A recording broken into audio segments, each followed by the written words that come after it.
내재화된 대상관계 정리.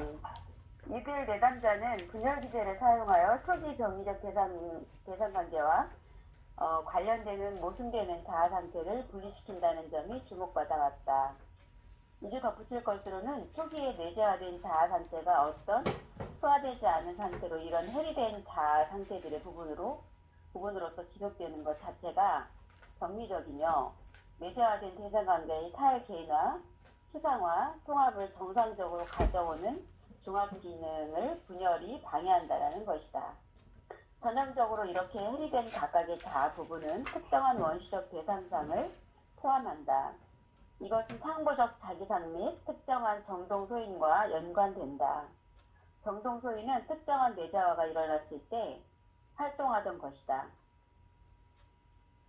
경계선 성격 구조 사례에서 자기상과 대상상은 정신병에 비해 잘 분화되어 있으므로 자기표상과 대상표상의 분화가 비교적 좋고 대부분 영역에서 자아경계의 통합성이 동반된다. 자아경계 상실은 치사적 동일시 및 이상화된 대상과의 융합이 일어나는 영역, 특히 이런 내담자의 전이 발달에서 일어난다. 이것은 이들이 전이신경증이 아니라 전이정신병을 발달시키는 기본적인 이유이다. 여기서 여러분들이 우선 자기상, 대상상이라는 용어들이 나오죠. 여기서 대상관계 이론, 오브젝트 리레이션스 티어리를 컴버그가 가져왔는데 대상관계 이론을 가급적 이고 사이콜로지의 개념과 함께 사용해서 이해를 돕고자 애를 쓰고 있죠. 이고 사이콜로지들은 보통 이런 셀프라는 개념을 어떻게 쓰냐면 셀프 레프레젠테이션은 자기 표상이라는 개념으로 사용하면서 이게 이고의 한 영역으로 보는 거예요. 근데 셀프 사이콜로지스트는 이고, 이드, 슈퍼 이고 이거 전체를 다 통할하는 것을 셀프라고 큰 셀프를 보고 있죠. 그래서 대인관계 심리학에서나 그래서 셀프 중심의 이론가들은 마음의 삼중 구조 이론을 따로 구별하지 않는 거예요. 마음이 이고, 이드, 슈퍼 이고로 나누었다기보다는 우리 마음 하나를 전체를 셀프라고 보는데 이고 사이콜로지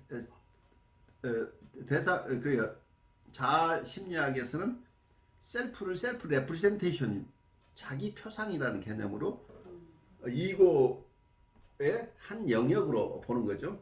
이고 속에 대상 표상도 있고 자기 표상도 있다. 그렇다면 셀프 레프레젠테이션은 굉장히 작아지죠. 전체로서의 셀프라고 개념보다는 이고 사이클스가 보는 셀프는 셀프 레프레젠테이션이라는 개념으로 보기 때문에 용어의 차이들을 이해를 하셔야 돼요. 그래서 셀프라고 할 때 큰 셀프를 얘기하는 거지 작은 셀프를 이야기하는 거지. 그래서 이고의 스트럭처 속에 어떤 면은 그 서브 스트럭처라고 할까요? 어떤 스트럭처 데리버티브라는 용어도 써요. 어떤 구조 파생물이다. 그 대상관계가 그 속에 대상관계로부터는 대상관계가 외부 대상관계가 대인관계로부터 대상관계가 또 있는데 대인관계는 대상관계 이런 용어들이 사용되는데요. 결국 내적으로 대상관계라고 한다면 대상관계는 항상 대상과 자기가 있어야 되죠. 대상관계 릴레이션이라고 할 때는 그래서 주체와 객체가 필요하기 때문에 셀프와 대상이 필요하다. 그 셀프와 대상이 내적으로 소화해낸다고 한다면 이거 이미지나 표상이다. 이렇게 보니까 그럼 이미지나 표상은 대상관계 이론 쪽에서는 그냥 그렇게 얘기하면 되는데 이고 사이콜로지 쪽에서 이걸 설명을 하려고 하니까 대상관계가 우리 안에 일어난다고 하는 것보다는 구체적으로 자기 표상과 대상 표상이라는 개념으로 쓰기 시작하죠.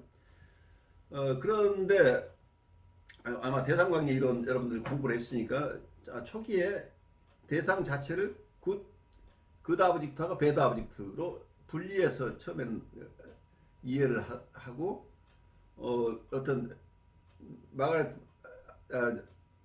우리 영국의 대상관계 이론가 여러분들 가장 잘 멜라니 클라인 이론에 의하면 초기에는 나쁜 대상과 자기 대상 좋은 대상 그러니까 좋은 굿 브레스트하고 배드 브레스트가 나중에 디프레시브 포지션에 가면 이게 하나의 브레스트로 통합된다 하는 개념을 가지고 있죠.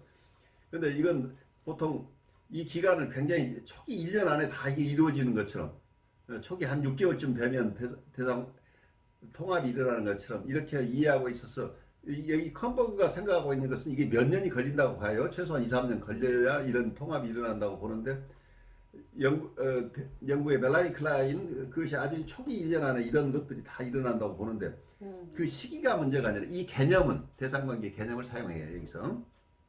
그러니까 멜라니 클라인의 개념을 멜라니 클라인의 이론을 다 수용하지는 않지만 멜라니 클라인의 그 개념들 중에 중요한 부분 그러니까 발달 시기 뭐 이런 것을 따라가는 거라기보다는 이 개념들이 good object하고 bad object가 처음에는 분열되어 있다가 통합된다 하는 개념. 마가렛 말러의 이론에 의하면 우리는 초기에 normal autistic stage가 있다고 그러죠. 그래서 primary narcissism이라는 개념이 있어요. 처음에는 모든 어텐션이 자기한테만 있어 대상은 안중에 없다는 얘기예요. 프로이드의 개념에 의하면 초기에 우리는 이고가 없다고 보죠. 우리는 이드를 가지고 태어났는데 아이가 성장하면서 외부 세계와 접하면서 이드의 어떤 경계선 영역에서 현실을 만나면서 이고가 생겨나기 시작한다. 이런 개념을 상징적으로 설명을 해요. 그러니까 이드로부터 이고가 분화돼 나온다. 이제 이런 개념을 가지고 있죠. 그러니까 처음에 우리는 프라이머리 나르시시즘을 가지고 있는 프로이드의 원래 개념에 의하면 우리는 어쩌면 처음에 자아가 없는 상태로 태어났다는 그 이드의 덩어리라는 얘기입니다. 그 얘기는 결국 우리는 동물로 태어났다는 얘기예요. 우리는 아이는 동물이었다는 얘기잖아요. 우리는 동물이었는데 사람 세계에 오면서 그 속에 살아남으려고 보니까 사람들과 관계를 맺는 것이 필요해서 그 관계를 맺는 기능을 이고라고 부르기 시작했다. 그래서 이고가 조금씩 형성해 간다는 개념을 가지고 있죠.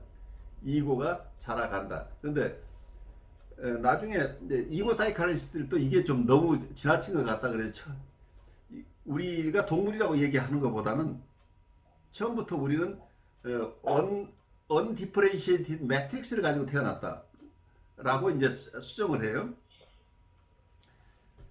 그 얘기는 우리는 미분화된 어떤 그걸 뭐라고 매트릭스를 우리말로 번역하는 말이 나는 그냥 모짜리라고 그래요. 장벽?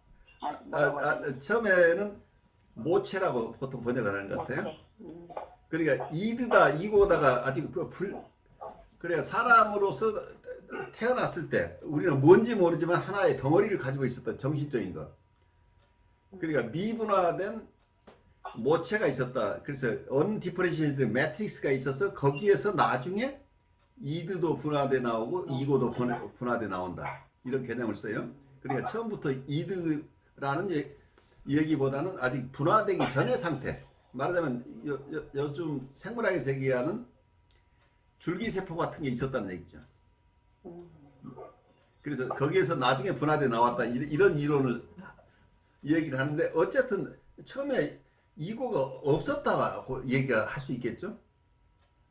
그런데 여러분들이 굉장히 중요한 어떤 각 이론 간의 차이점을 알기 위해서 이 부분이 중요해서 제가 말씀드린 거예요. 대상관계가 왜 프로이드하고 다르냐면 대상관계는 처음부터 우리는 이고라고 부를지 셀프라고 부를지 모르지만 뭔가를 가지고 태어났다는 거예요. 내가 자아를 가지고 태어났다고 보는 거예요. 이고를 가지고 태어났다고 보고 그래서 왜냐하면 셀프가 자기라는 존재가 있었다는 얘기예요. 미약하나마 태어나면서부터 이미 자기가 있고 그래서 대상과의 관계를 추구했다는 얘기예요. 그 오브젝트 리레이션이 일어나기 위해서는 셀프가 있어야 되잖아. 그래서 대상을 인식할 수 있는 주체가 처음부터 있었다고 보는 부분에서 대상관계 이론과 어떤 프로이드의 이론이 어떤 면은 근본적인 차이가 있어요. 그래서 셀프 사이칼로지 중심의 그 대상관계 이론뿐만 아니라 대인관계 이론에서도 대부분 이런 프로이드가 얘기하는 마음의 삼중 구조 그 부분보다는 셀프 중심의 이론들이에요. 그렇지만 대상관계 이론에서 멜라니 클라인은 프로이드의 개념들을 다 가져와서 그걸 다 프로이드의 맞달로서 역할을 수행하고 싶어 하기 때문에 표면상으로 프로이드를 부정하지 않고 프로이드의 개념들을 다 가져와서 사용을 하는데, 그렇지만 근본적인 부분에서는 잘 보면 그 차이가 있는 거죠. 처음부터 대상과의 관계를 추구하는 셀프가 우리에게 있었다고 하는 이런 근원적인 출발이 다르다는 거죠.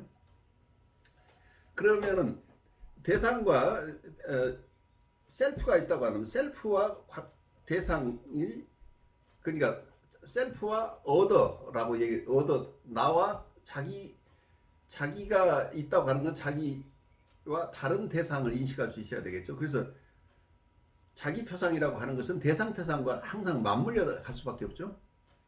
그래서 자기와 대상 간의 경계, 자아 경계가 무너지면 이건 사이카틱한 상태가 가버리는 거예요. 그래서 여기에서 보드라인 정도면 사이카틱한 상태를 벗어난다고 하는 게 자아와 대상이 완전 융합돼 버리지는 않는다는 얘기예요.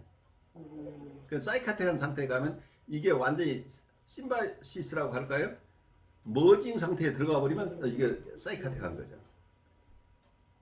그러니까 이 자아 표상과 대상 표상이 굉장히 중요하다는, 이게 두 개가 완전히 대상 표상과 자아 표상이 하나로 뭉쳐져 버린다고 한다면 사이카틱한 상태가 되는데, 보드라인에서 그러지는 않는다는 얘기예요. 대부분. 그런데 어떤 임상 과정에서 잘못하면 이 사이카틱한 상태로 갈 수도 있어요. 경우에 따라서는. 그건 조심해야 되는데, 보드라인 환자들은 자아 경계와 자아 경계는 분명하다는, 대상과 자기를 구별해낼 수는 있는데, 문제는 자기 표상 중에도 자기에게 자기를 아주 기분 좋게 느끼는 자기가 이상화된 자기를 생각할 수 있고, 굿 셀프도 있고 배드 셀프도 있다는 얘기예요. 자기가 봐서 아주 형편없는 셀프 부분도 있고 좋은 부분 셀프도 있고, 대상에 대해서도 좋은 대상, 나쁜 대상, 그 이상적인 대상으로 인식하기, 엄마에 대해서 굉장히 호감을 갖기도 하는데 어느 순간은 자기를 박해하는 대상으로, 자기를 박해하는 대상 아니면 자기를 사랑하는 대상, 이게 좋은 대상, 나쁜 대상이 통합이 잘 일어나지 않았다는 얘기예요. 통합이 그렇다면 셀프 자체도 분열이 돼 있겠죠. 대상과 셀프는 항상 맞물려 돌아가니까. 그래서 이 대상의 통합성이 일어나요. 대상 자체가 좋은 대상, 나쁜 대상 자체가 마치 분열돼 있다고 한다면, 경우에 따라서는 이분들과의 관계가 대인 관계에서도 굉장히 어려운 이유가, 이분의 대인 관계의 기본이 되는 대상 관계가 내적 대상이 쪼개져 있기 때문에, 어쩔 때는 투사하는 게 좋은 대상을 우리에게 투사할 수도 있고, 어떨 때는 나쁜 대상을 투사한다는 얘기. 그리고 자기 정서를 갖는 것도 자기를 그 셀프로, 자기 아주 거대 자기로 자기가 드러나기도 하지만 어떨 때는 아주 형편없는 자기로 드러나기도 한다는 거예요. 그래서 평가절하와 어떤 면은 이상화와 평가절하가 대상에게도 일어나지만 자기에게도 일어나죠. 그러니까 자기가 아주 세계에서 최고로 힘센 사람이다가 그 다음에는 자기는 아무것도 할 수 없는 무능한 사람으로 이렇게 가기도 하고. 근데 이게 대상 표상과 자기 표상이 항상 하나의, 어쩌면 우리에게 투사하고 있는 경우, 많은 경우에 대상 관계를 투사한다고 우리 얘기를 할 수도 있겠죠. 나에게 좋은 엄마를 투사하고 있다고 하는 얘기는, 어쩌면 대상 관계가 자기는 돌봄을 받는 사람이고 이때 대상은 자기를 돌봐주는 대상이라, 이런 대상 관계가 하나의 틀로서 우리에게 올 수도 있다. 이론을 구성하기 나름이죠. 대상 관계 이론으로 이렇게 설명할 수도 있고, 아니면 대상 표상은 나에게 어떤 표상을 투사했다, 이렇게 나누어서 볼 수도 있겠죠. 그러니까 이고 사이칼 쪽에서는 자기의 심리 내적인 부분을 중심으로 얘기를 하기 때문에 대상관계 이론보다는 이런 표상 이론이 더 발달할 수밖에 없겠죠. 그런데 이 컨버그는 이 두 가지를 지금 섞어서 잘 설명을 하려고 애를 쓰고 있어요. 그래서 이고 사이칼라지 쪽에서는 이고 사이칼라지스트로서 받아들여지고 대상광 이론가들 속에서는 대상광 이론가서 받아들여지는 거죠. 그래서 어떤 면은 이분은 이중 국적에 성공한 부분이에요. 양쪽 시민으로서 충분히 살아낼 수 있는 힘이 있는 거죠. 그러고 보면 그분의 살아온 삶의 그 태도와 이론도 비슷한 것 같아요. 예, 그렇죠? 결국, 예. 그 뭐 처음에는 오스트리아에서 살다가 거기 칠레로 갔다가 칠레에서 또 난민으로 사는 게 얼마나 쉽지 않았겠어요. 그렇죠. 거기서 또 다시 뉴욕으로 와서 미국 안에 그 주류에 또 이분이 편입해서 거기에서 뭐 이제 학기 정도 네, 할 정도라면 어떤 면에서 경계선에 상상 있다가 잘 적응하기 위해서 살아낸 것이 그분의 이론에 있지 않. 그렇죠. 예, 그런 이분의 삶의 역정 자체가 네. 결국 인티그레이터, 통합자로서의 네. 기능을 할 수 있는 힘을 가져온 거죠. 그래서 여러 이론을 통합해내서 누가 봐도 양쪽에서 공격하기 어려울 만큼 아주 나이스한 어떤 파이널 프로젝트를 만들어냈어요. 그래서 이고 사이칼라지로부터 비난받지 않고 대상광의 이론에서 비난받지 않으면서 두 가지의 장점을 섞어서 이론화했다 이렇게. 그래서 이분은 이고 사이칼라지에서 보면 대상광의를 가지고 들어왔네. 그럼 대상광의 이론 쪽에서 보면 이고 사이칼라지의 개념들을 많이 가지고 왔네. 이런 개념 상황이죠. 그래서 이분은 지금 92살이신데 내가 이분의 활동상을 참 모으고 있는데 최근 2, 3년 전까지도 여기저기 강의하시면서 아주 왕성하게 활동을 하세요. 전 세계적으로 초청받아서 강의하시고 대학에 가서 강의도 하시고 이러면서 계속해서 활동하시는 그만큼 지적인 능력이 뛰어나신 분이에요. 그래서 정신분석을 하시는 분들 여러분들 우선 치매에 걸릴 염려가 없다는 것을 여러분에게 제가 말씀을 많이 드리는데 어쩌면 이고 사이칼리스트 중에 찰스 브레나 같은 분도 굉장히 오래 사신 분이에요. 그분도 94세 뭐 이렇게 사셨어요. 이분도 자기가 돌아가시기 직전까지도 책을 발간하시에요. 90이 넘어서도. 그렇게 활동하셨고 그리고 현대정신분석의 창설자인 스파티니스도 100세까지 살았어요. 근데 이분들은 그러니까 마지막 삶들을 그냥 잉여로 산 게 아니라 이분들은 계속해서 활동하면서 액티브하게 살아내셨다는 얘기예요. 그래서 되게 정신분석가들은 자기 제자 분석가들하고 계속 분석도 하고 수보비전도 하면서 같이 이렇게 늙어가는, 같이 동료로서 늙어가는 이런 노후들을 많이 가세요. 그러니까 나이가 들면서 조금 줄이긴 하지만 계속해서 과거에 자기가 해왔던 것, 그리고 이분들은 끊임없이 정진하기 때문에 과거의 자기가 아니에요. 매일 쇄신해 가면서 살아낸다는 얘기죠. 보드라인 퍼스널리티 오거니션의 개념 자체는 이 컨버그가 창안한 개념이에요. 그래서 대단한 기여를 하신 분이에요. 그렇지만 아까 얘기대로 이 하나의 보드라인 퍼스널리티 디스오더가 DSM-3부터 DSM-4, DSM-5까지 있으면서 그건 하나의 증상 중심으로 분류를 하고 있죠. 그러다 보니까 어떤 특정한 증상을 가진 성격 장애라고 본다는 얘기예요. 이 보드라인이라는 말 자체를 제가 조금 설명을 더 드리면 보드라인이라는 말 자체를 아돌프 스턴이라는 분이 1938년에 이 용어를 사용했다고 그래요. 그러면서 여러 가지 증상을 가진 분들을 이 보드라인에 포함시켰는데 말하자면 나르시시즘이나 사이킥 블리딩, 그리고 심리적인 어떤 출혈이라는 표현을 하고 있는데, 그리고 하이퍼 센서티비티, 지나치게 예민한 것, 그리고 리지더티, 아주 완고함, 그리고 네거티비즘, 아주 부정적인 태도, 그리고 feelings of inferiority, 그러니까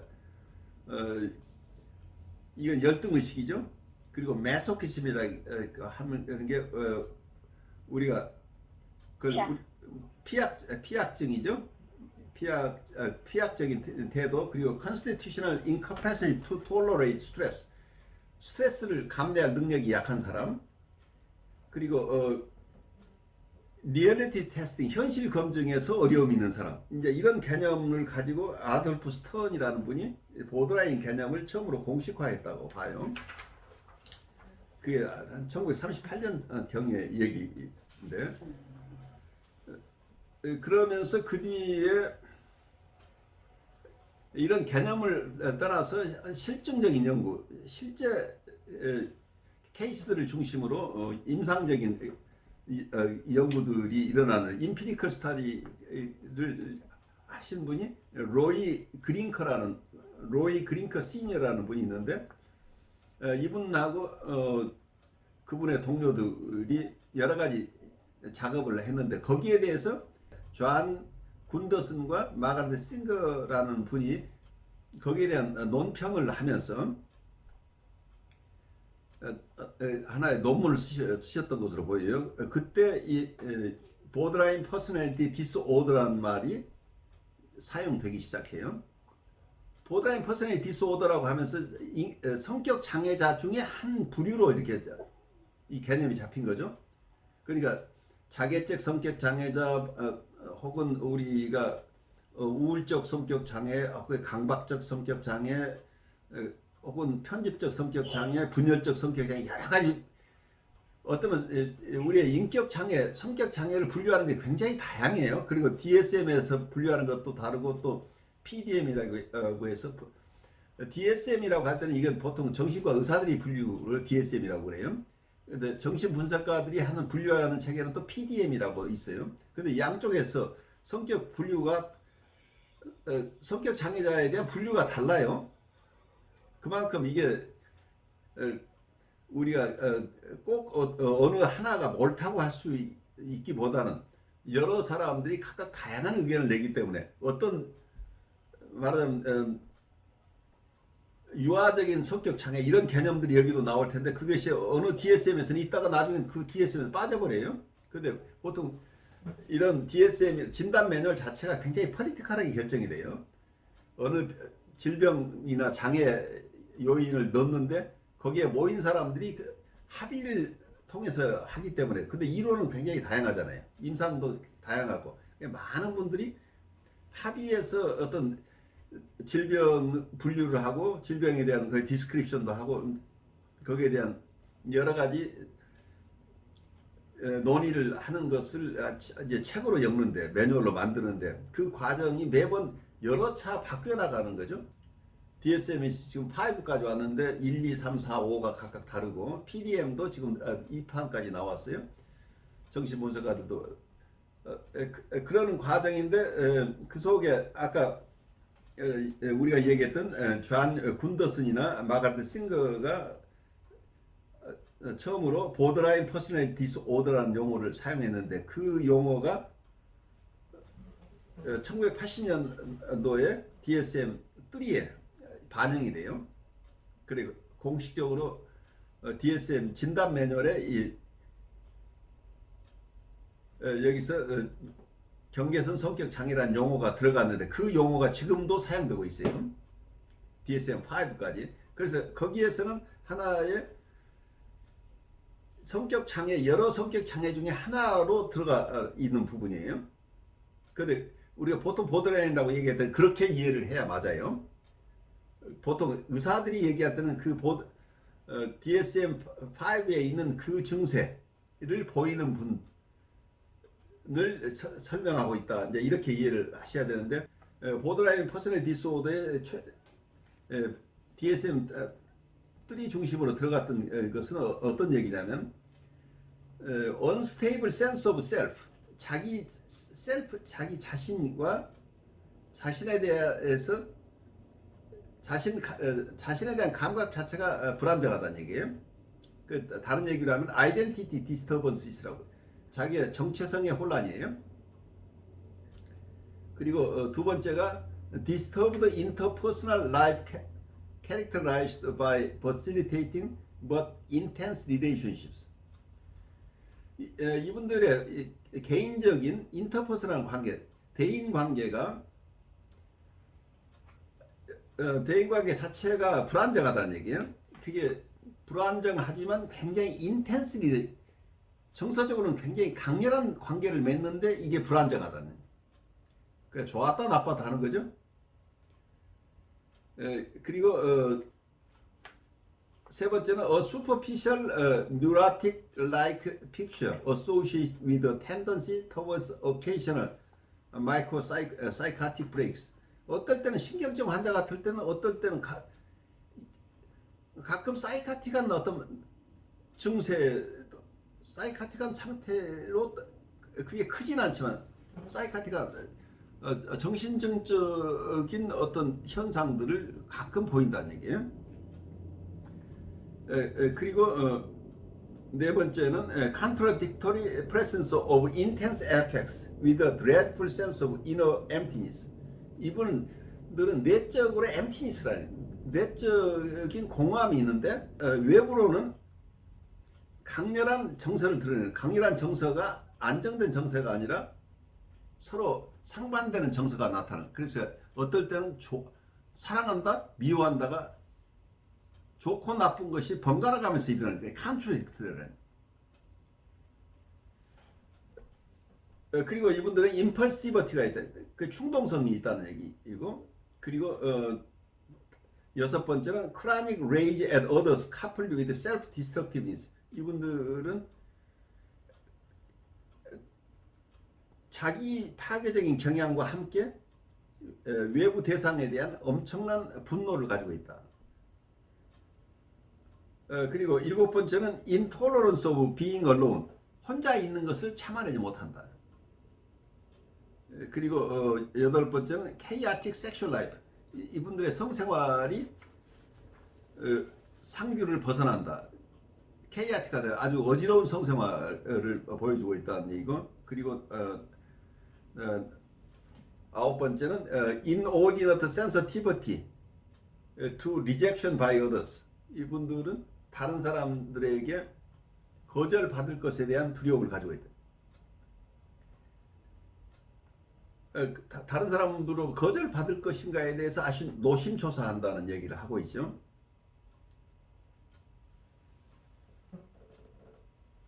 그래서 이걸 이 초기에 DSM-3에 반영됐던 이런 보더라인 퍼스널리티 디스오더, 경계선적 성격 장애라고 하는 것은 크게 조금 종합해서 본다면 자기 셀프 이미지, 자기 이미지 자체, 그리고 에펙트 레귤레이션, 자기의 정서의 조정, 정서에 대한 규율, 그리고 대상관계, 이런 영역에서 아주 중요한 갈등을 가지고 있는 분들이다. 그 셀프 이미지 자체도 거기에 컨트라딕션이 있고, 그리고 에펙트 레귤레이션 자체가 잘 안 되고, 대상관계 자체도 여기서 갈등적인 요인들이 계속 있다. 이런 흐름들이 한쪽에 있었던 거죠. 그런데 이런 이론들이 있고, 실제 DSM 쪽에서는 경계선이라는 이름을 경계선 성격 장애라는 이름으로 이렇게 이해를 하는데, 다른 학자들 중에는 아까 얘기한 정신증과 신경증 사이에 독특한 인격 구조로서 이해를 하는 이런 흐름이 있었는데, 이걸 오토 컴버가 조금 더 잘 발달시켜서 1967년에 이분이 이론화한 게 보더라인 퍼스널리티 오거니제이션, 그래서 경계선적 인격 조직이라는 개념을 썼어요. 그러니까 경계선 성격 조직 혹은 경계선 인격 조직, 인격 조직이라는 말을 썼는데, 내가 왜 이렇게 설명을 하냐면, 컴버가 처음에 용어를 쓰면서 이 책을 쓸 때마다 상당히 혼란스러웠어요. 그래서 또 번역하는 분도 그러다 보니까 덩달아 혼란스럽겠죠. 그래서 어쩌면 영어 원문에 이 책의 파트 1이 어떻게 나와 있냐면 보더라인 퍼스널리티 오거니제이션이라고 나와 있어요. 그런데 이걸 번역하시는 분이 여러분 교과서 보면 제1부 경계선 성격 장애라고 쓰고 있어요. 그러니까 처음부터 이 용어가 혼용되면서 혼란을 부채질하고 있다는 얘기예요. 그러니까 번역하시는 분도 지금 가장 중요한 보드라인 퍼스널리티 오거니제이션은 이 개념을 성격 장애라고 얘기함으로써 어떤 컴버그의 입장과는 정반대 쪽의 개념을 여기 번역 용어로 써버렸다는 얘기예요. 그러니까 이 책을 읽으면서 여러분들이 혼란스러울 수밖에 없다는 얘기예요. 여기서는 제1부는 경계선 성격 장애가 아니라 경계선 인격 구조라고 여러분들이 이해를 하셔야 돼요. 그러니까 두 가지 큰 흐름 속에 컴버그의 입장은 경계선 인격 구조라는 개념을 사용한 거예요. 여러분들 좋은 번역서들이 있으면 저한테 좀 소개를 해주세요. 어떤 분야든 여러분들과 공부할 내용이 같이 공부하고 할 만한 책이 있으면 꼭 저한테 좀 알려주셔야. 저는 지금 번역서들이 어떤 게 있는지 잘 모르니까 여러분들에게 추천하는 좀 어려움이 있어요. 책이 제목이 뭐예요? 경계선 인성장애의 정신분석 심리치료인데요. 이게 전이 초점을 심리치료로 한 거예요. 근데 이제 뭐 오토컴버그도 하였고 프랭크 야먼스 예. 예, 공저하셨어요. 세 분이서. 그러니까 그 책은 이 책이 아니에요. 이 책이 아니에요. 그러니까 아닌데, 여러 가지 저서가 나왔는데 내가 여러분들한테 왜 반복해서 이 얘기를 하냐면은 어떤 면에서는 1967년에 오토 컴버그가 이런 개념을 잘 만들었어요. 여기서는 보드라인 퍼스널리티 오거니제이션, 그러니까 경계선 인격 조직이라고, 아니면 경계선 인격 구조. 아까 그분은 아마 인성 구조라고 얘기를 했다고 그랬죠. 인격 구조건 인성 구조건 성격 구조건 이런 오거니제이션의 개념이라 구조라는 개념을 가지고 있었는데, 이것을 이 번역이 지금 이 책의 번역에서는 경계선 성격 장애라고 한 번역 자체가 완전히 서로 상반되는 흐름의 개념을 가져다 썼기 때문에 처음부터 오토 컴버그 자체도 이 개념화에 가는데 어려움이 있지만 이 번역자가 처음 제시한 용어 자체가 오토 컴버그의 입장과는 전혀 다른 쪽의 용어를 사용했다고 하는 걸 여러분들이 알려드리는 거예요. 그러니까 이 일부는 보드라인 퍼스널리티 오거니제이션에 대한 이론이라고 여러분들이 이해를 해야 돼요. 여기서 DSM에서 얘기하고 있는 보드라인 퍼스널리티 디스오더가 아니란 얘기예요.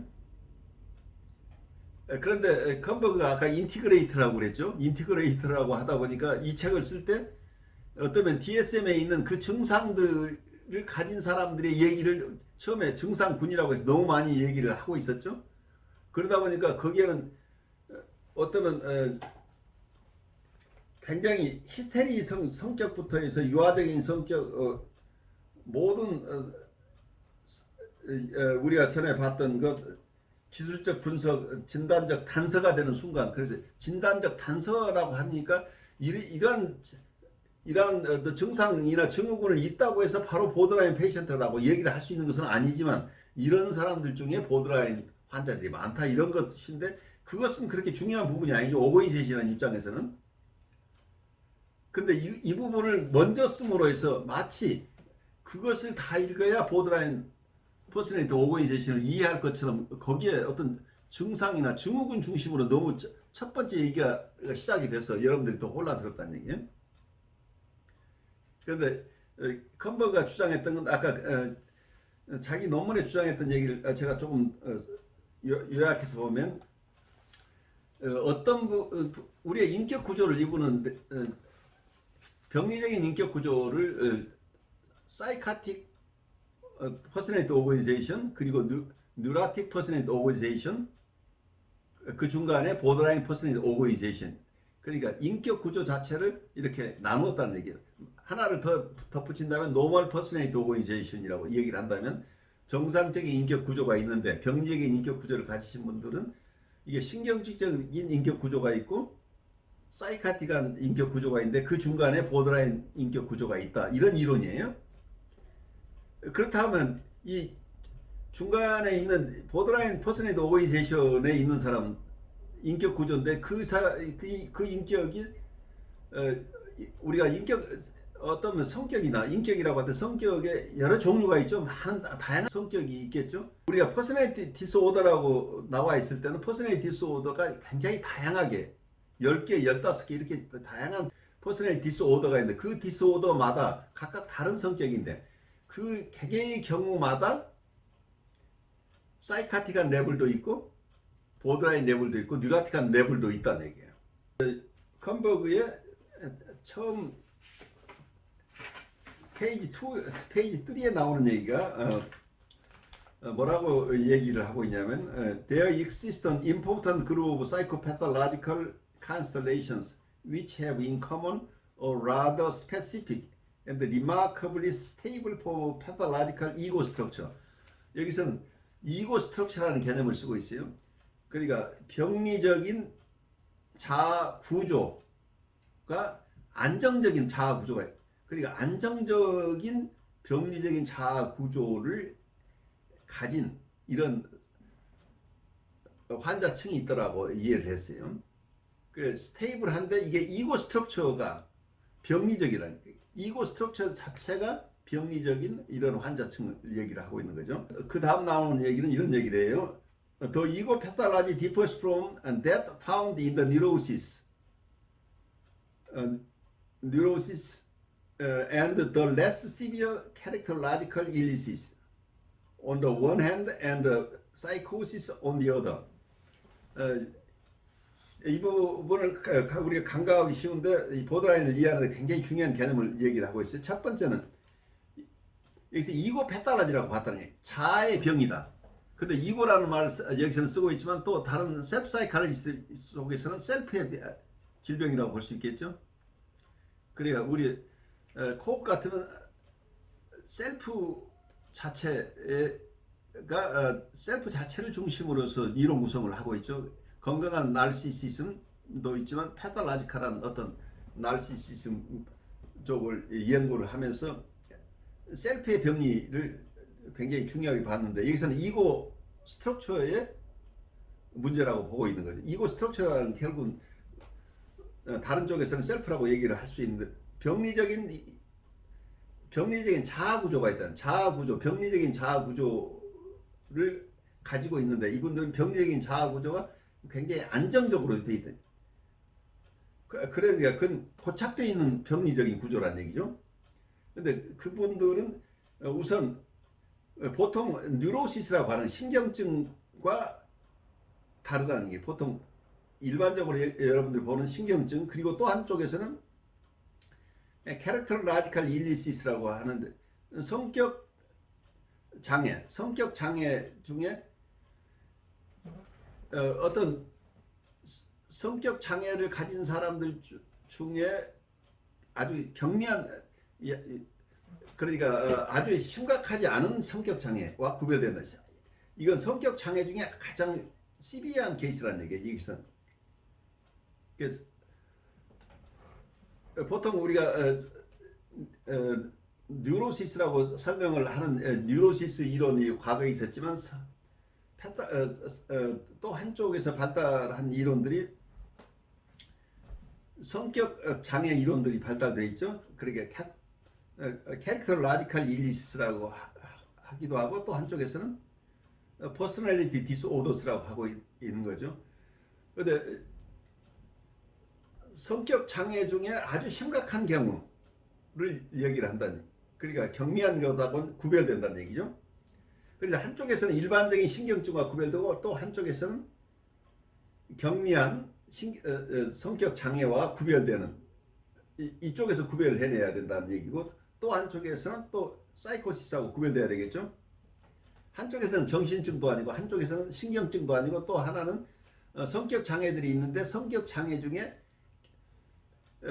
심각하지 않은 것은 여기서 컴버그가 얘기하는 보드라인 퍼스널리티 오버제이션이 아니란 얘기예요. 그러면 성격 구조 중에 이 보드라인 퍼스널리티 오거니제이션이라고 하려면 성격 구조 자체가 시비한 케이스라는 게 심각한, 그러니까 성격 장애를 가지고 있지만 성격 장애가 그것을 꼭 심각한 성격 장애라고, 어떤 경우에는 굉장히 가벼운 것도 있지만 아주 심각한 것. 그래서 이 심각한 성격 장애 중심으로 지금 보드라인을 보고 있는 거죠. 그 정신증적 인격 구조, 그리고 신경증적 인격 구조가 있는데 그 중에 경계선적 인격 장애가 있다라고 하는데, 그렇게 된다면 이런 개념으로 칠 때는 성격 장애 중에 나르시시스틱한 사람이나 히스테리카란 사람이나 또는 강박적인 사람이거나 이분들 중에 다 사이카틱한 레벨도 있고 보드라인 레벨도 있고 또 어떤 뉴라틱한 레벨도 있다, 이렇게 얘기를 할 수 있겠죠. 그러니까 이분이 히스테리컬한 모습을 보인다, 그래서 히스테리아 환자이기 때문에 보드라인 환자는 아니다라고 얘기할 수 없다는 얘기예요. 그런데 처음에 여러분들이 보면은 컴버가 얘기하고 있는 것 중에 hysterical personality and infantile personality 이렇게 얘기하면서, 히스테리컬한 퍼스널리티는 어떤 면에서는 보드라인 환자층이 아니라고 이렇게 얘기를 하고 있는 부분이, 여기에서 이분이 자기 스스로 자기의 이론과 상반되는 얘기를 하고 있다. 이 책에서는 스스로가 혼란에 빠진 것으로 보인다는 얘기예요. 낸시 맥윌리엄스라는 분이 쓴 정신분석 진단이라는 책이 있을 거예요. 정신분석 진단, 국내에서 아마 번역된 건 정신분석 진단인데, 이분이 사이코 애널리틱 다이그노시스라는 원래 책인데, 이분은 컴버그 얘기를 잘 소화해가지고 컴버그보다 이 책보다 훨씬 더 잘 써놨어요. 거기에 보시면은 DSM-3에 대한 설명을 하면서 이분이 뭐라고 얘기를 했냐면, There is no way the reader can know that this label represents a level rather than a type of pathology. 그래서 DSM-3를 얘기할 때 이때는 type of pathology라고 하는 것은 질병의 어떤 유형이라, 질병의 유형이 아니라 어떤, 여기서는 내부를 얘기한다는 것을 이해해야 되는데 그걸 이해할 길이 없다. 그래서 여기서 이분들이 가지고 있는 인격 구조가 심각한 정도가 보드라인 심각성이라고 하다면, 또 다른 쪽에서 보면 발달 단계가 어느 지점이냐, 성숙 단계가 아직은 뉴라틱한 수준에 못 가는 부분, 그렇지만 사이카틱한 부분 아닌 이런 상태, 레벨이라고 하면 발달 레벨이라고 얘기를 할 수도 있고 발달 수준이라고 얘기를 할 수도, 또 한쪽에는 병리의 수준이, 병리의 정도가 얼마나 심각하느냐라는 쪽에서 아주 심각한 사이카틱한 상태는 아니고 그렇다고 신경증적인 상태는 아니다, 이 중간 영역이라고 하는 이런 개념하고, 이걸 하나의, 거기에서는 마치 패달러지, 질병의 하나의 유형인 것처럼 이렇게 보인다고 설명함으로써, 여러분들이 내 설명을 들으면서 어려우실 거예요. 왜냐하면 보드라인이라는 말을, 한쪽에서는 보드라인적인 DSM에 나와 있는 이런 증상을 보이는 사람들이 가지는 구체적인 질병, 그러니까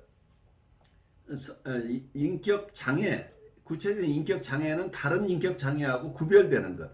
이분들은 강박적인 신경 장애도 아니고, 그리고 어떤 분열적인 성격 장애나 혹은 투사적인 성격, 편집적인 성격 장애, 이런 분들과 다른 또 하나의 성격 장애라고 이렇게 분류하는 된 것처럼 나와 있는데, 그 부분이 어떤 면에서는 컴버그가 지금 주창하고 있는, 원래 컴버그 이론대로 한다면 컴버그 혼자가 아니고 다른 분들도 이제 그런 개념을 가지고 연구한 분들이 많은데, 여기에서는 어떤 성격 유형이거나 성격 유형 중에는 심각한 보드라인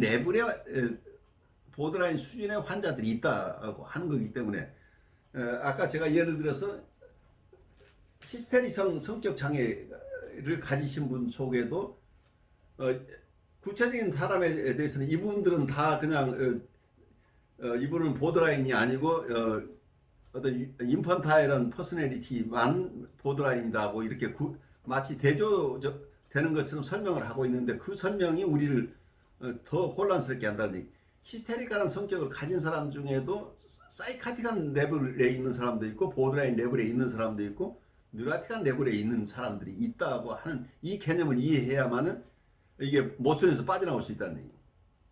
그래서 여기서 낸시 맥윌리엄스가 하는 얘기가 어떤 얘기를 하고 있냐면 마치 여기서 경계성에서 성격 장애하고 어떠면 편집적 성격 장애자를 구별한다고 하는 것 자체는 애플하고 사과하고 과일을 비교하는 것하고 비슷하다. 왜냐하면 여러분이 사과가 과일하고 어떻게 다른가요? 하는 질문을 하면 어떻게 하겠어요?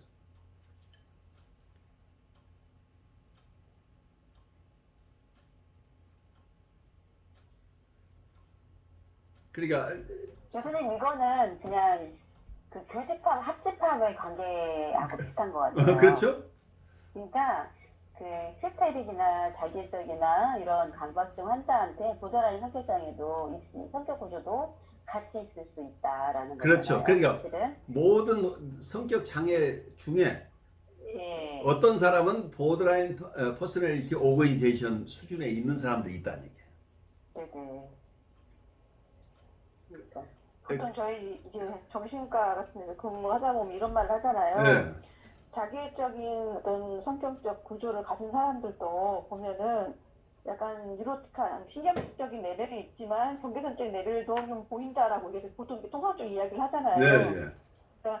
아까 말했던 퍼스널리티한 그 부분에서 이 사람이 정말 뉴로틱한 정도인 거냐, 뭐 보더라인적인 정도인 거냐라고 이야기하는 그 부분 있죠. 구조적인 부분에서의 어떤 신경질적이냐, 정말 경계선적이냐 이렇게 이야기하는 것인데, 그러면 제가 지금 헷갈리는 게 교수님이 어떤 의도로 말을 하는 건지 이제 알 것 같아요. 네. 초기에 군더슨이라는 분이 좋은 논문을 써가지고 여러 가지 증상들을 설명을 하고 있는데 그런 증상들이 어떤 특정한 성격, 그게 보드라인 퍼스널리티 오거니제이션이라는 것은 오거니제이션을 이렇게 어떤 발달 단계나 아니면 증상의 심한 정도를 인격 구조라는 측면에서 이해를 하면 우리가 조금 헷갈리지 않는데, 이걸 보드라인 퍼스널리티 디스오더가 특정한 증상과 관련돼서만 이해를 하려고 한다면 이게 혼선이 온다는 얘기. 이 두 가지 개념이. 네, 알겠습니다. 무슨 말인지. 그래서 그러니까 사과만 과일이 아니고 그 사과에 보니까 보드라인 말하자면 사과가 과일이에요. 근데 배를 가지고 왔는데 배도 과일이냐? 배도 과일 속에는 여기에선 여러 배도 있고 감도 있고 다 있는데 주로 어떤 사람이 자기가 본 환자는 주로 감이에요. 그러니까 감을 가진 사람의 성격 구조 속에 보드라인 성격 구조가 있는 이런 환자를 봤다고 하면 보드라인이 이 감의 개성을 가진 사람들이 다 보드라인이다 이렇게 착각할 수가 있는데, 그렇죠. 그 감만 아니라 배를 가진 사람, 그러니까 어떤 편집적인 사람도 있고 히스테리적인 사람도 있고 어쩌면 의존적인 사람도 있고 여러 가지 성격 유형 중에 보드라인 레벨에 있는 사람, 이런 환자층이 있다는 얘기예요. 그러니까 여러 성격 유형 중에 다 보드라인 유형이 있을 수 있다는 것을 이해를 우선 해야 돼요. 네. 이게 임상 장면에서 정말 이게 저도 실은 굉장히 헷갈린 부분이긴 했어요, 교수님. 그러니까 이 사람은 굉장히 편집적 성격 장애까지는 아니지만 어쨌든 편집적 성향이 굉장히 강한데 보면은 보더라인, 그러니까 여기서 말하는 심리적 불안정 아니면은 이렇게 분열, 뭐 아니면 대상관계 갈등 이런 것들을 또 다 같이 갖고 있는 거예요. 그래서 근데 또 보더라인은 또 성격장애로 또 분류를 해놨기 때문에 그래서 문제가 되는 근데 거죠. 이제 이게 이 부분이 그러니까 따로따로 보자니 또 그거 따로따로 보자니 또그 나르시스틱한 그 성격 장애자 안에는 또 이런 보더라인도 있고 이렇게 그 보더라인이 보여주는 어떤 그런 부분이 또 있고 그러니까 다 걸쳐 있는 것 같아요. 그러니까 이제 보더라인이라는- 이것을 그러니까 추상화가 다르다는 게 개념이 다르다는 얘기예요. 네, 네. 그러니까 보더라인 퍼스널 오버이제이션 하니까 상위 개념인데 하위 네. 개념들하고 경쟁을 시켜버리니까 그러니까요. 그래서 어려움이 생겼다는 얘기. 논리적인 모순에 그래서 빠졌다는 얘기. 그래서 늘 그게 좀 헷갈리고 좀 어려웠는데 교수님이 이렇게 길게 아주 이렇게 반복하고 또 반복하고 설명해 주시는 이유에 대해서 아주 이렇게 좀 명확하게 좀 알게 된 것 같아요. 그래서 여기에서 뭐라고 하냐면 보더라인 히스테릭 이게 낸시 맥윌리엄스 얘기예요. 보더라인 히스테릭 그리고 보더라인 obsessive compulsive 그리고 보더라인 narcissistic personality 이게 다 있다는 얘기예요. 낸시 맥윌리엄스 얘기가. 그래서 낸시 맥윌리엄스가 어쩌면 컨버그를 더 잘 이해하고 있어. 컨버가 자기 이론을 만들었는데 낸시 맥윌리엄스가 낸시 맥윌리엄스도 여기 미국의 정신분석 학회에 회장하신 유명한 분이에요. 저희 딸이 심리학과예요. 예. 그래서 뭐라 그러냐면 저보고 엄마 어떤 책을 봤더니 나르시스틱한 게 보더라인이래 이렇게 얘기하는 그렇죠. 거예요. 그 나르시스틱한 환자 중에 보더라인 레벨의 환자들이 얼마나 있다는 얘기야. 그렇죠.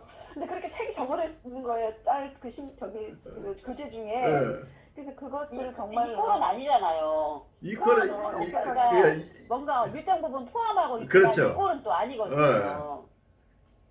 그러니까 추상적인 얘기인데 앱스트랙션을 그러니까 과일이라는 건 없어요. 세상에 눈에 볼 수 있는 과일은 없어요. 그러니까 그렇죠. 과일인데 과일 중에 사과도 있고 배도 있고 다 있지만 어떤 사람은 배만 과일이라고 우겨버린다면 문제가 복잡해진다는 얘기. 자, 베이콜 과일이다 이렇게. 그러니까 과일은 배다 이렇게. 그러니까 과일은 배다는 안 된다는 얘기. 완전 이꼴을 시키면 안 된다는 거죠. 그렇죠. 네.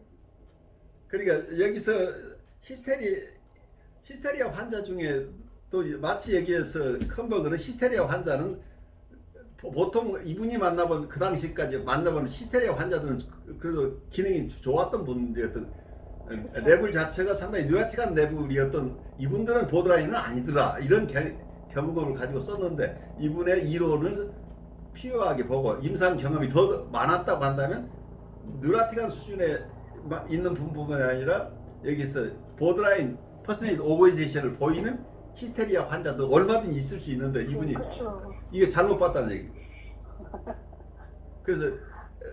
그래서 나중에 보면은 나중에 이분 책 중에 바쁘시다 교수님.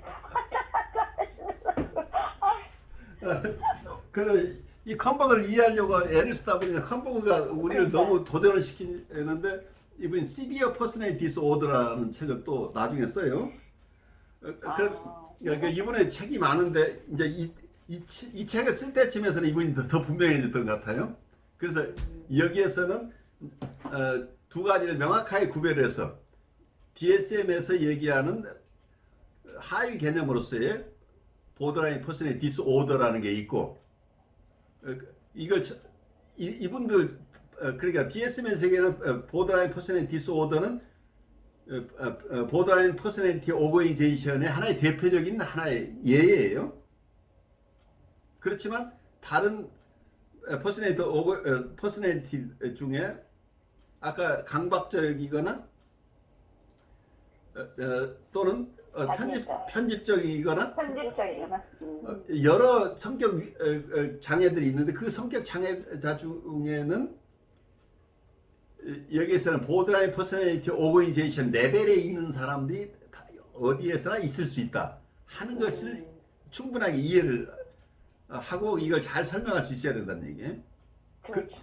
어떻게 보면 진단적인 부분에 딱 그 정해놓고 하려고 하는 위험성이 있는 거니까. 그렇죠. 그러니까 이 두 개념을 여러분 이해해야 된다. 그러니까 병원 실무에서 DSM에서 얘기하는 보드라인 퍼스널리티 디스오더 모습을 보이고 있는 환자. 근데 대부분 이게 어떤 분 설명으로는 이게 히스테리 환자층의 증상들을 거의 다 갖다 집어넣었다는 얘기예요. 그래서 그러니까. 그러니까 여러분들 헷갈릴 수밖에 없다는 얘기예요.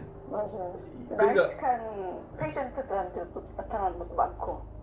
정신분석가들 중심이 돼서 한 DSM과 대비되는 DSM은 사이카이트리스트 그러니까 정신과 의사들이 만드는 매뉴얼이에요. 근데 정신분석가들이 만드는 PDM의 초판을 만들 때 지금 2판까지 나왔는데 이 보드라인 퍼스널리티 디스오더는 이 퍼스널리티 디스오더에서 제외시켰어요. 그러니까 보드라인 성격 장애라는 개념은 있음으로 해서 더 혼란스럽다는 얘기야. 제가 왜 이렇게 여러 장황하게 설명을 드리냐면 이 개념을 이해를 못해서 수없이 우리가 불필요한 혼란 속에 빠져든다는 것 때문에 제가 그걸 수없이 체험을 했기 때문에 여러분에게 다시 한번 계속 말씀드리는 거예요. 그래서 그러니까 보더라인 수준에 있다 이렇게 해야 되겠네요. 그렇죠.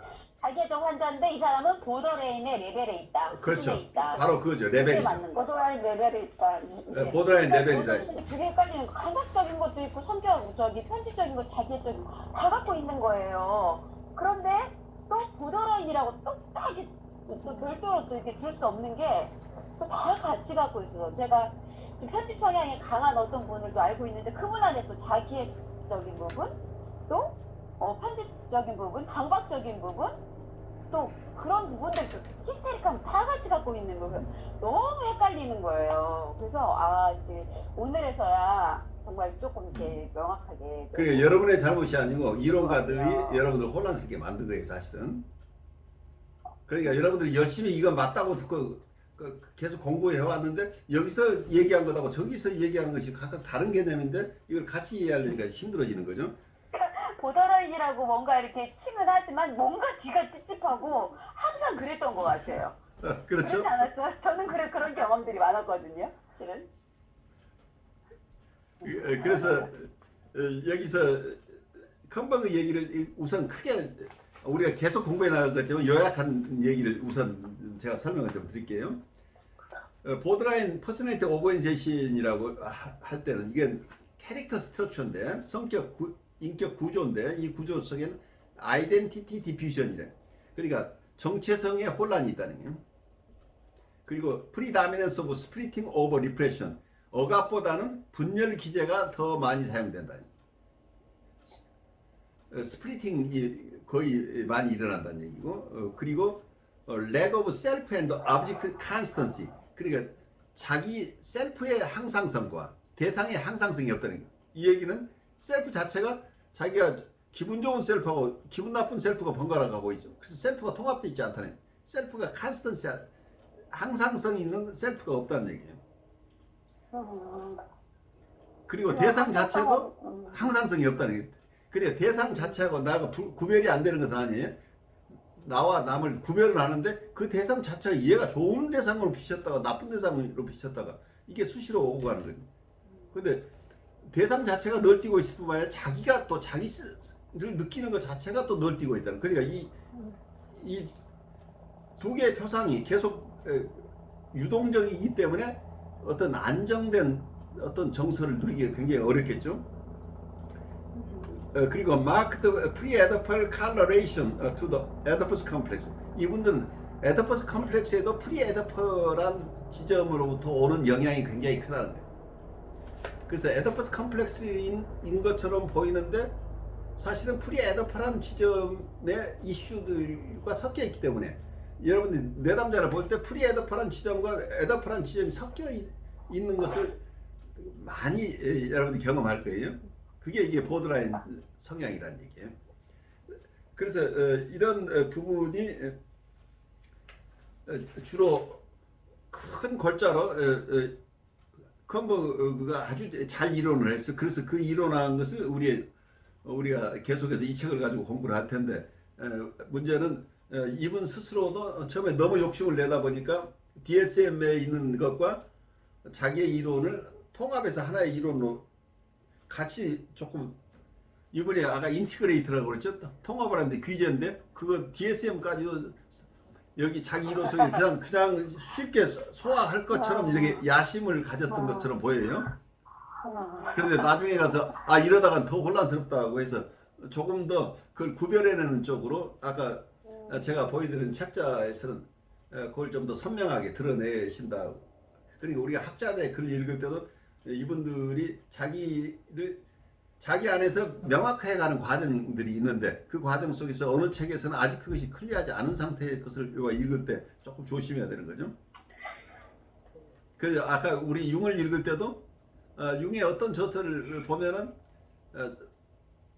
이고 컨셔스니스라는 개념하고 또 한쪽에서는 셀프라는 개념 이걸 구별하는 것에 굉장히 그 상호간의 관계에 대해서 잘 설명하고 있는데 또 어느 쪽에 가면은 이고 컨셔스니스를 그것이 또 명확하지 않고 이고 속에 언컨셔스 이고가 있는 거 아니야? 그리고 무의식 속에서도 언컨셔스 쪽에서도 거의 의식 컨셔스니스 비슷한 것이 있는 게 아니야? 라고 본인 스스로 이런저런 탐색을 하는 것들을 우리가 같이 이 책 속에서 경험을 하죠. 이게 마찬가지예요. 이 컴버그도 지금 본인 스스로 자기 이론을 잘 세웠지만 그 이론과 외부의 다른 사람들의 견해를 잘 어떻게 소화해서 설명을 할 것인가 하는 것에서 초기에는 어려움을 겪었던 것으로 보여요. 그러면서 컴버그의 요즘 다른 곳에 강연한 내용을 조금 제가 들어보면 많이 명확해지셨어요. 그래서 이분이 컴버그가 주장하는 게 트랜스퍼런스 포커스드 사이코테라피예요. 아마 그 번역한 책은 그 그룹이 만들어낸 책이에요. 나중에 그 번역서가 있다니까 우리 한번 같이 그것도 공부할 필요가 있겠어요. 나중에 그 번역서 저한테 좀 알려주세요. 카톡으로. 그러니까 여기서 트랜스퍼런스 포커스드 사이코테라피라는 용어를 쓴 이유는 보드라인 환자에 대한 치료는 이고 사이칼로지 입장에서는 사이코 어널리시스가 아니라는 전제가 돼 있어요. 그러니까 이분이 이고 사이칼로지 쪽에 이고 사이칼로지 쪽에서 폴리티컬하게 잘 환영받고 있는 이유 중에 하나가 대상관계 이론 쪽에서는 그런 구별을 안 하죠.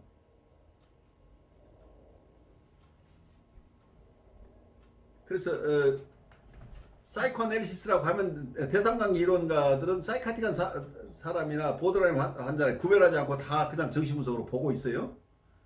그런데 이고 사이칼리스 쪽에서는 이고 스트렝스가 상당히 있는 분만이 그러니까 뉴라틱 퍼스널리티 오거니제이션 여기 컴버그의 개념을 빌리면 뉴라틱 퍼스널리티 오거니제이션을 레벨에 있는 사람만이 정신분석으로 치료할 수 있다고 보는 거죠. 그런데 지금 보드라인 페이션트들 지금 돌봐야 되는데 이분들은 그럼 본인이 정신분석가니까 내가 정신분석으로 치료한다고 얘기를 하기가 어렵다는 거죠. 폴리티컬하게. 그래서 이분이 그 그룹을 명칭을 트랜스퍼런스 포커스드 사이코 테라피라고 해요. 사이코 테라피라고 하는 건 사이코 애널리틱 사이코 테라피라는 정신분석적 심리치료라는 얘기. 그 심리치료긴 한데 정신분석의 이론을 배경으로 하는 심리치료다. 그래서 순수한 정신분석의 기법대로는 치료하지 않는다가 숨겨져 있어요. 여기서는 보드라인 레벨의 환자층에 걸맞는 치료 기법이어야 되는데 순수한 정신분석적인 기법으로 뉴라틱 환자들에게 사용하는 해석을 그대로 사용해서는 어렵다는 얘기죠. 그런데 해석을 하는 것도 해석을 사용하지만 이분들 상황에 맞게 어떻게 사용할 것이냐. 그래서 우선 환자층이 정통 이고 사이칼리 쪽의 입장에서는 지금도 계속 보고 있는 것은 보드라인 레벨의 환자층은 정신분석의 대상이 아니다고 본. 그러니까 통찰 중심의 이론으로나 통찰 중심의 정신분석 기법으로는 치료할 수 없다예요. 근데 그건 맞아요. 그렇지만 그러면 정신분석은 통찰 중심의 정신분석만 정신분석이냐 하는 점에서 이분은 그걸 고집하고 있다는 얘기예요. 그렇지만 대상관계 이론이나 대인관계 이론이나 현대 정신분석 이런 쪽에서는 환자층에 구별하지 않고 정신분석적인 기법을 사용하면 다 정신분석이라고 봐요. 그 점에서 클래시컬한 입장과 다르다는 얘기예요. 그래서 자기 그룹을 정신분석적인 사이코애널릭 사이코테라피라고 해가지고 다른 사람들도 환자층이 보드라인이나 사이카틱한 레벨에 있는 사람들은 다 그럼 정신분석이 아니라고 하는 상황에서 본인들의 정체성을 어떻게 드러낼 것이냐. 말하자면 이 그룹을 정체성을 드러내기 위해서 그냥 사이코애널릭 사이코테라피라고 하면 그건 다 하는 건데 자기들의 정체성을 어떻게 드러낼 거냐 해서 이분들 고유한 어떤 자기 그룹에 대한 이름을 트랜스퍼런스 포커스드 사이코테라피라고 하는 건 트랜스퍼런스 포커스라는 게 전이 중심이라고 하는 전이 중심의 심리치료라고 해요. 그래 전이를 중심으로 한다고 하는 것을 CBT나 이런 쪽하고 구별을 해서 정신분석적인 어프로치를 한다는 얘기죠. 그래서 이 그룹이 30년 이상 계속 이쪽을 연구를 발달시키고 있어요. 그래서 그 책을 아마 있다고 하니까 내가 그쪽에 여러분들 좀 공부를 했으면 했는데 아주 좋은 책인 것 같아요. 다음 학기나 그 다음 학기에 한번 좀 보죠. 내가 이분들 것을 소개하고 싶은데 한국에 번역서가 없어서 내가 이걸 새로 번역해서 가르칠 수는 없고 고민하고 있던 참인데 아주 좋은 정보를 주셨어요. 그래서 이분들이 실제로는 보더라인 레벨의 페이션트를 돕는 아주 고도의 기법들을 많이 개발을 했어요. 그러니까 그걸 우리가 따라가는데 어떤 면에서는 현대 정신분석의 기법과 유사한 기법들이 많아요. 오버랩돼요. 그런데 이분들은 이고사이칼리지 쪽의 용어나 그 개념을 버리지 않고 있으면서 하고 있는 거고, 현대 정신분석 쪽에서는 당신들이 우리를 정신분석이라고 부르거나 아니 부르건 우리는 해석적인 기법을 사용할 때도 사용하지만 그거보다는 이모셔널 커뮤니케이션 중심으로 조이닝이나 미러잉 기법 이걸 자체를 치료의 기법이라고 우리가 주장한다. 근데 보통 이고사이칼 쪽에서는 그런 것은 서포티브 사이코테라피 정도지 정신분석이 아니라고 우기는 것하고 이 차이가 있을 뿐이에요. 하지만 다들 환자를 볼 때는 비슷하게 임상에서 보고 있어요. 그걸 개념화하는데 차이가 있을 뿐이라는 얘기예요. 그런 점에서 오늘 내가 이렇게 장황하게 설명하는 제가 오랫동안 이 보더라인 페이션트나 나르시스틱 페이션트 이 중심의 이론을 공부를 하면서 특히 이제 클래시컬한 이론 쪽의 사람들 여러분들이 또 가르치고 셀프 사이클을 이렇게 가르치면서 계속해서 겪는 어려움들이 이 용어에 매여서 사람들이 거기에 매여서 너무 헤어나지 못하고 근데 그것뿐만 아니라 내 스스로도 이게 클래리파하는 게 너무 힘들었어요. 그래서 이 지점만 가면 계속 맴도는데 그 지점을 여러분들하고 함께 조금 빠져나오는 경험을 하고 싶어서 오늘 이 얘기를 좀 지나칠 만큼 오늘 얘기를 했어요. 그래서 진도하고 상관없이 제가 이 얘기를 오늘 너무 많이 해서 미안한데 여러분 지금 느끼는 거 좀 나누죠. 저는 우선은 이 책 자체에 대한 제목 자체가 경계선 병리적 나르시즘이잖아요. 예. 그 우리 번역서에는 예. 근데 이거에 대한 정체성을 교수님이 참 잘 밝히신 것 같고 그리고 거기서 우리가 헤어나도록 도와주신 것 같아서 감사드리고요. 그리고 어떻게 보면 되게 병리적으로 생각한다면 우리 자체가 사람들한테 하는 콘크리트해지는 거잖아요. 어떻게 보면. 그렇죠. 예. 근데 그거 자체에 대해서 우리도 걸러 넘어줄 수가 있는 건데 예. 좀 더 유연하게 대처할 것 같고요. 어떻게 보면 진짜 아까 말했던 스트럭처 안에서 우리가 넓게 큰 스펙트럼으로 볼 수 있는 느낌이 들어져요. 그래서 저는 그렇게 교수님이 말씀해 주셔서 훨씬 더 조금 더 이렇게 넓은 의미에서 볼 수 있는 시야가 넓어지는 것 같고 그리고 또 한편으로는 교수님의 그런 이걸 제가 이렇게 말하는 게 너무 저기 할 수도 있는데 법을 공부하셔서 그런지 이 문구나 이런 거에 대해서 굉장히 그 디테일하게 다루셔서 우리로 하여금 어떤 부분을 다 이렇게 작게 분리 개별화할 수 있게끔 되게 이렇게 잘 나뉘어져서 나름대로는 이게 좋았습니다. 내가 obsessive personality disorder가 약간 있어요. 그래서 이게 보드라인 레벨인지 아닌지 여러분이 평가할 부분인데 내가 일단 어느 개념에 들어가서 납득이 안 되면 이건 필자를 만나서 물어보곤 내가 그 사람이 가진 책을 다 뒤지건 어떻게 내가 납득이 될 때까지 찾아가야만 되는 거예요. 납득이 안 되는데 이걸 내가 납득하는 것처럼 넘어갈 수가 없다는 얘기예요. 대단하시죠. 그러게요. 좀 나르시즘 경계선 레벨에 있는 나로서 진짜 어떻게 보면 그리고 아까 아주 중요한 지점을 김석희 씨 말씀하셨는데 패타라지컬 나르시시즘이라고 하는 용어 자체가 도전적이에요. 나르시시즘에 대한 부정적인 것을 얘기를 하고 있죠. 이게 코웃의 입장과 각을 세우고 있다는 얘기, 정치적으로, 폴리티컬하게. 그 당시에 가장 자아심리학 중에 사람들로부터 추앙받는 사람 중에 한 분이 코웃이고 또 하나는 컴버그예요. 그래서 코웃은 나르시시즘 자체를 어떤 건강한 나르시시즘 중심으로 얘기를 하고 있죠. 그래서 건강한 나르시시즘이 제대로 발달하지 못함으로써 병리적인 모습이 드러난 것이다. 근데 이분은 건강한 나르시시즘이라고 하고 병적인 나르시시즘이라고 하는 병적인 나르시시즘을 어떤 임상적으로 다루는 쪽에 더 포커스를 맞추어서 나르시시즘을 보는 견해가 어떤 퍼스펙티브가 크게 다를 수 있다고 하는 거죠.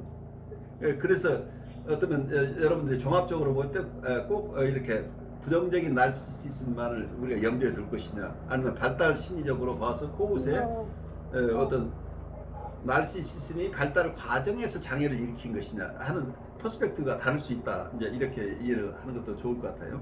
그래서 어쩌면 제목을 붙이는 것 그리고 또 제목을 한국말로 번역하는 것 자체에서 벌써 엄청난 도전이 이 속에 숨어 있죠. 그러네요, 진짜. 어떤 학파를 가르는 것들이 이 속에 숨겨져 있다는 얘기야. 우리 또 다른 분들도 조금 나누시죠. 네, 김성신 선생님이 이제 그런 부분, 명쾌한 부분에 대해서는 이제 앞서서 말씀을 해주셨기 때문에 그 부분 생략하고, 저는 컴버그의 이분이 참 그 전이 중심의 그 심리치료라고 하는 것 자체가 굉장히 뭔가 아주 그 정신증과 신경증 사이에 보더라인이 있는 것처럼 굉장히 그걸 아주 이렇게 적절하게 그 치료법을 고안해낸 것 자체가 참 뭐라고 해야 되나 굉장히 아주 뭐라고 해야 되나 이거를 참 훌륭하다고 볼 수도 있겠지만은 그러니까 너무 적절하게 그렇게 균형을 굉장히 양쪽을 균형을 이루시고 계시구나라는 거를 이렇게 보면서 저는 이분이 정말 보더라인이라는 이 어떤 그 성격 구조뿐만 아니라 그 여러 가지 이런 것들을 어떻게 다룰 것인가에 대해서 되게 머리 길게 고민하고 정말 머리 쓰면서 고민하고 했던 이런 그 작업들이 굉장히 존경스럽고 그래요. 그래서 굉장히 또 그 유익한 시간이었고 그러니까 좀 이 시간 이제 교수님이 이렇게 막 굉장히 장황하게 막 이렇게 말씀을 하시는 이유를 이제 이렇게 알게 됐고 그게 이제 되게 저의 어떤 임상 상황이나 이렇게 이제 그 내담자를 보는 어떤 시각들이 조금 더 좀 클리어해질 수 있겠다 싶어가지고 굉장히 좀 많은 도움이 된 것 같습니다. 근데 개인적으로 저는 이제 코엇과 비교를 할 때, 컴버거를 비교를 할 때, 이제 코엇의 공헌도 많고, 코엇이 한 일도 많지만, 코엇은 굉장히 그 본인 스스로가 되게 자기애적이기 때문에 굉장히 자기 것을 고집한 반면에 또 이 분은 본인은 이렇게 드러나지 않지만 굉장히 어떤 그 이론을 조금 드러내고 그 다 존중하는 그런 모습들을 통해서 또 그런 부분에 있어서 또 존경스러운 것 같아요. 네, 좋습니다. 또 이제 예. 그런 공헌한 부분에 대해서 그런 부분이 있지만, 네. 그래서 어쨌든 네, 유익한 시간이었습니다. 감사합니다. 네. 아마 거기서 전이 중심의 심리 치료라고 한 거가 그분이 스파르타니스 쪽에서는 도전이었어요. 사람들은 다 너는 정신 분석을 하는 게 아니라고 이제 이렇게 보기 때문에, 그래서 이분이 개념으로 가지고 있는 것은 정신 분석은 전이와 저항을 중심으로 하는 치료법이다. 트랜스퍼런스 리시스턴스를 통해서 치료하는 것은 일주일에 한 번을 보건 일주일에 5번을 보건 모두 다 정신 분석이라고 개념을 잡은 거예요. 그 전이와 저항을 중심으로, 그 기법 중심으로 보는 거예요. 인간에 대한 이해와 그리고 치료 기법이 전이와 저항을 중심으로 한 치료 기법은 이 정신 분석이라고 보는 거예요. 근데 이것을 전통적인 것 때문에 이고 사이카리 쪽에서는 이런 기법을 사용하더라도 환자층이 뉴라틱한 수준이 안 되는 환자를 볼 때는 이건 정신 분석이 아니야 라고 우기는 거죠. 근데 솔직히 교수님, 뭐 지금 정말 그 아주 클래식한 정신분석으로 치료하는 사람이 얼마나 돼요. 그러니까 그렇지만 그렇잖아요. 실은. 그래서 정말 이런 컨버그의 어떤 이런 재발견이 없으면 정말 그 이제 상담자고 또 그 분석하는 분들이 되게 정말 오리무중히 헤맬 뻔했는데 아주 적절한 지점을 딱 이렇게 만들어냄으로써 뭔가 이렇게 그래도 접목할 수 있도록 그렇죠. 굉장히 중요한 부분이죠. 예. 공헌을 한 것 같다라는 생각이 좀 드네요. 근데 어떻게 보면 전이 초점을 하는 것 자체가 현대 정신분석 스파니스처럼 상호주관적으로 그렇죠. 하는 거니까요. 그게 같아요. 그런데 그것을 네. 정치적인 이유로 사이코 테라피라고 부를 수밖에 그렇죠. 없는 입장이고, 그렇죠. 한쪽은 맞아요. 당신들이 이거 어떻게 부르건 나는 이게 사이코 아날리시스야 라고 하는 담대함이 있는 사람과 어떤 면에서 절충을 하는 사람과 차이죠. 근데 그러네요. 하기는 어떻게 보면은 현대 정신분석하고 조금 같이 맥락을 좀 같이 하겠네요. 굉장히 많은 정신분석은- 부분에서 일치하는 부분이 있죠. 서로 또 다른 부분도 클래식한 있죠. 정신분석은 굉장히 해석 중심이잖아요. 네.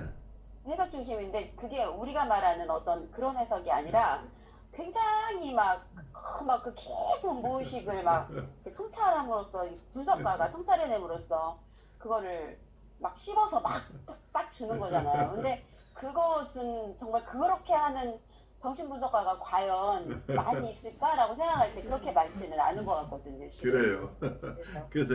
그래서 어쩌면 연역적인 것, 그리고 정신분석 학계의 폴리티컬한 부분, 히스토리컬한 부분, 이런 것 때문에 서로 다른 용어를 사용하고 있을 뿐이에요. 근데 환자를 볼 때는 네. 어느 클래스, 그래서- 어느 쪽에서 보는 분이나 사실은 임상에서는 거의 같아요. 아니 그 이제 학자들이 정신분석가들이 어떤 이론을 자기 나름대로 좀 정리해서 낼 때는 또 자기 성향하고 거의 비슷한 부분이 좀 같이 가고 있구나.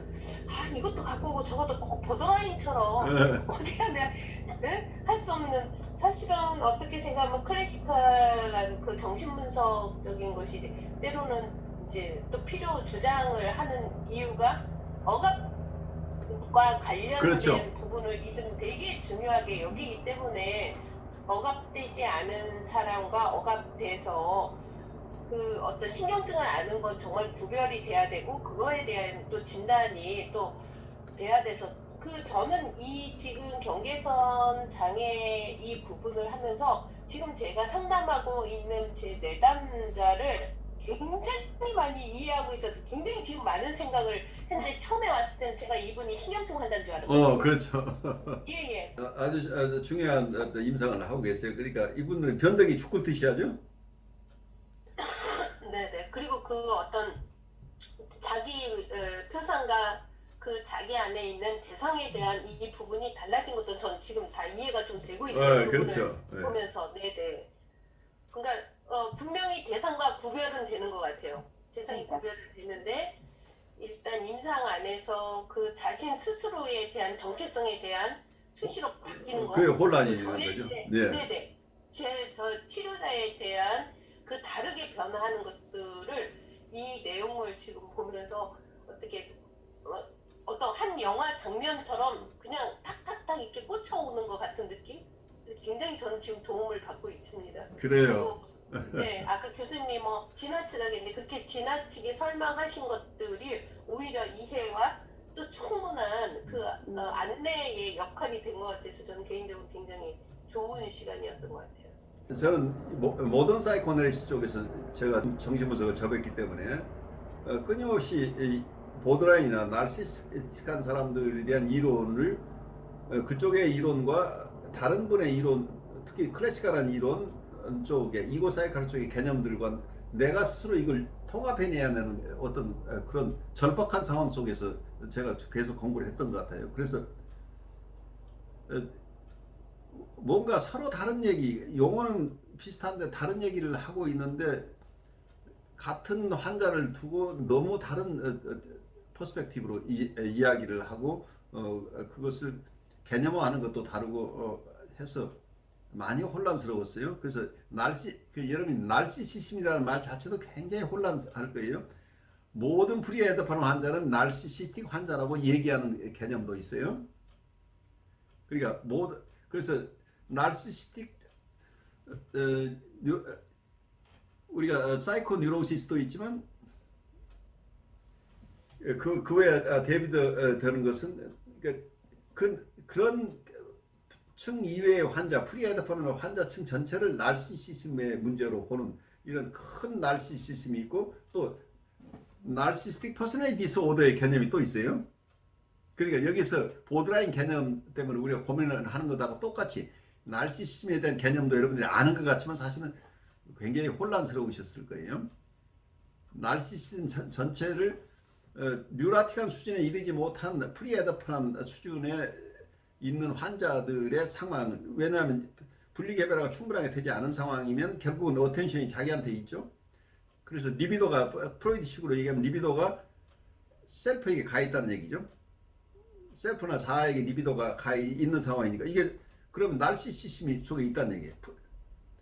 대상으로 리비도가 충분히 대상에게 리비도가 향하지 않고 있다면 리비도가 자기에게 있다는 얘기니까 그럼 모두가 이분들은 나르시시즘 속에서 벗어나지 못하고 있는 환자라고 이렇게 크게 보면 여기서 사이카틱한 환자거나 아니면 보더라인 환자나 모두가 어떤 면에서는 나르시시스틱한 환자, 나르시시즘을 다 해소하지 못한 환자라고 이렇게 볼 수 있겠죠. 또 그렇게 설명하는 분도 많죠.